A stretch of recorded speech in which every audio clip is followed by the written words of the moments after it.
तकरीबन हमारे 3 आदमी जो है ना हॉस्पिटल में पड़े हुए हैं। मेरे अपने बंदे थे, मैं अपने साथ जो लेकर आया हूँ। उसके अलावा 18 आदमी हॉस्पिटल में पड़े, 5 मर गए। हमारे पास कुछ भी नहीं है और वो फायरिंग करे। फायरिंग की कोई इजाजत नहीं है तुम लोगों की, कोई इजाजत नहीं है फायरिंग की। ये कोई गुंडा राज है। किस किस तरह से फायरिंग हो रही है? ये कर रहे हैं, पुलिस वाले भी कर रहे हैं, सब कर रहे हैं, सीधा फायरिंग कर रहे हैं। कपड़ों में लोग फायरिंग, ये देखें, इसके अलावा देखें कारतूस स्टूडियो में मेरे पास पड़े हैं। गुंडा राज बनाया।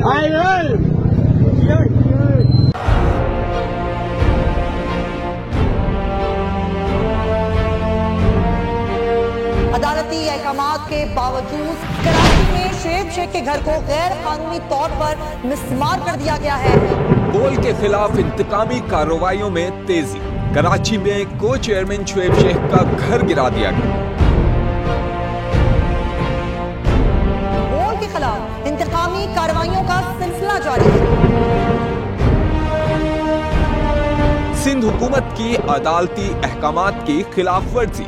सिंध हाई कोर्ट का स्टे ऑर्डर नजरअंदाज। सेक्रेटरी बल्दियात Najam Shah, director land Sawal Islam, director anti encroachment Imran Ahmed को नोटिस जारी। Administrator KMC director Saifur Rehman, DIG south Irfan Baloch, SSP Keamari Fida Hussain को भी फरीक बनाया गया। इससे पहले जो जुल्म के पहाड़ तोड़े गए, शोएब अहमद शेख की जबानी सुनी। 60 दिन का वक्त होता है, 102 दिन के बाद मैं जीत गया, केस बरी हो गया, 102 दिन के बाद अपील फाइल की, एक्सेप्ट कर ली। नहीं करते ना एक्सेप्ट, खत्म हो जाता ना जुल्म यार। भरी अदालत में मुझे बरी कर दिया, फिर पता नहीं क्या हुआ, 2.5 घंटे बाद का नोट बिफोर। मैं नहीं सुनता ये केस, खड़े रहते अपने फैसले पे, मिट जाता जुल्म।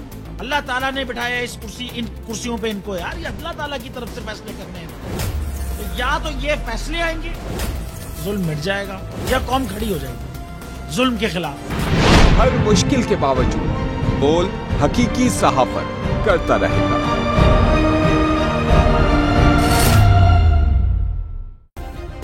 सब्सक्राइब करें और बेल दबाएं ताकि कोई खबर रह न जाए।